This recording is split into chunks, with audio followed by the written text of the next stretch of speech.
Halo semua, selamat datang di bacaan hari Selasa tanggal 4 Oktober tahun 2022. Selamat datang di bacaan harian, bacaan umum untuk semua zodiak. Ambil hanya jika resonate, silakan lihat description box di bawah video ini untuk rangkuman bacaan hari ini. Hari ini pukul 12 siang waktu Indonesia bagian Barat, bulan melewati Pluto Station. Dan pada saat ini Pluto serta bulan yang conjunction pada pukul 12 siang waktu Indonesia bagian Barat membuat trine dengan Mercurius Station. Ini udah dari kemarin, begitu juga dengan sextile-nya dengan Neptunus. Jadi transit paling utamanya itu, sementara transit lain masih sama dengan kemarin. Matahari yang oposisi Chiron, Merkurius oposisi Neptunus, Venus mendekati matahari dan membuat oposisi dengan Jupiter. Ini semua udah dari minggu lalu ya, jadi hampir sudah sekitar lebih dari 5 hari. Apalagi kalau kita pakai ops yang cukup besar. Cerita utama pada hari ini adalah kita berkomunikasi dengan seseorang atau sekelompok, bicara tentang hal yang yang intelektual, karena dengan Merkurius dan Merkurius ada di Virgo, jadi kayak kita ngomong teknis, maksudnya teknis, ngomongin bagaimana caranya melakukan sesuatu ya, itu teknik kan.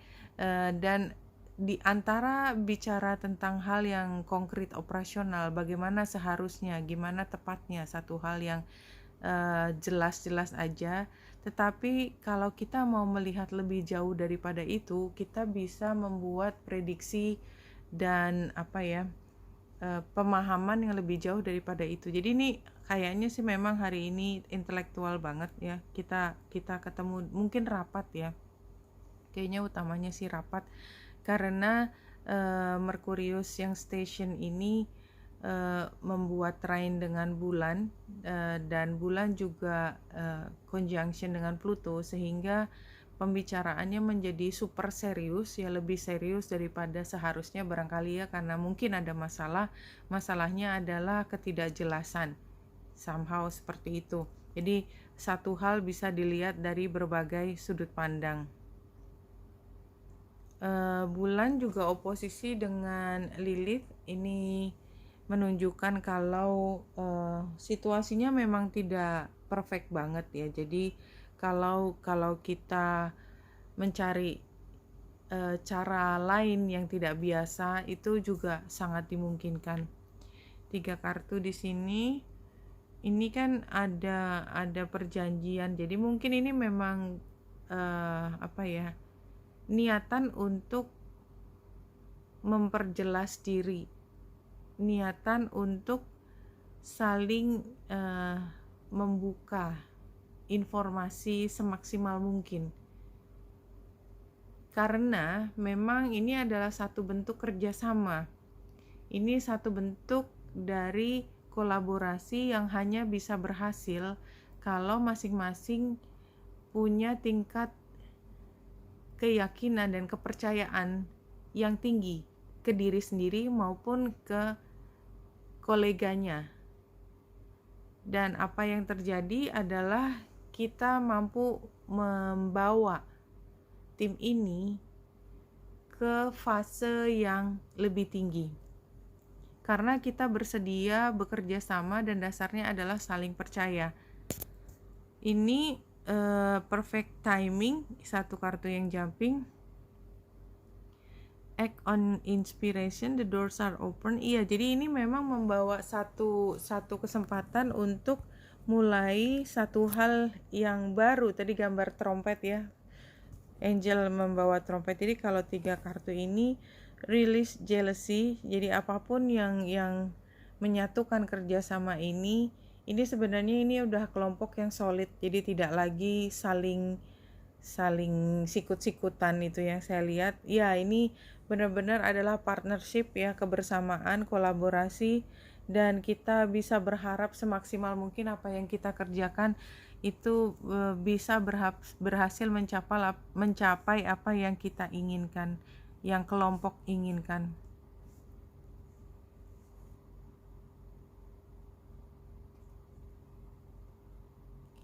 Iya, jadi ini kan kartu komunikasi karena page-nya, karena wants-nya adalah sesuatu yang membutuhkan tindakan. Jadi komunikasi merencanakan tindakan berikutnya, tetapi kita bukan dalam posisi yang udah mengerti semuanya.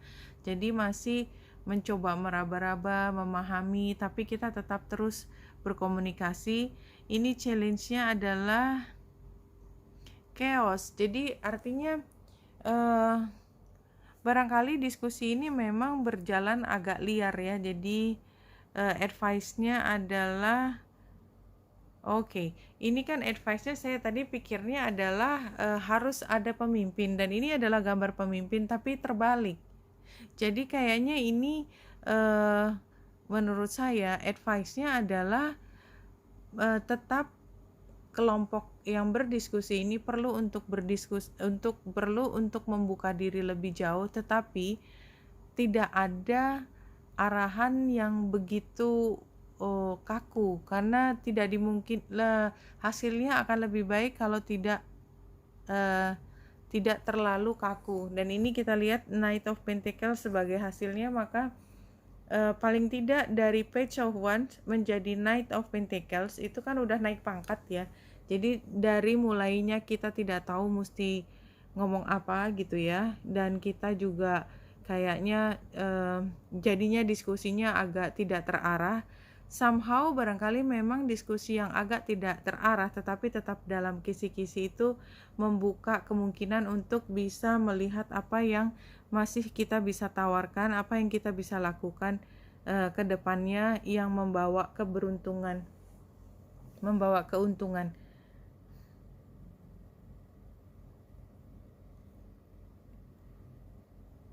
Evil is the fiction you have created. Let go of the fiction and know the truth, which is love.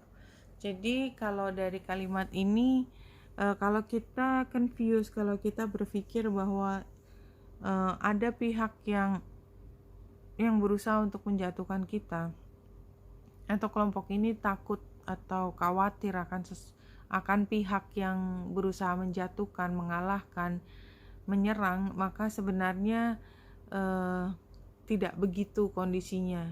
Jadi tetap berpikir tentang cinta, bahwa ada pihak yang sepertinya menjadi pesaing, barangkali itu justru memberi kondisi di mana kita berusaha melakukan sebaik mungkin, dan pada akhirnya toh yang namanya menyerang atau melakukan tindakan yang agresif itu kan jarang untuk dimungkinkan, apalagi kita bekerja di bidang yang formal. Oke, Winita Indrasari di sini, semoga membantu. Salam hati dan cahaya.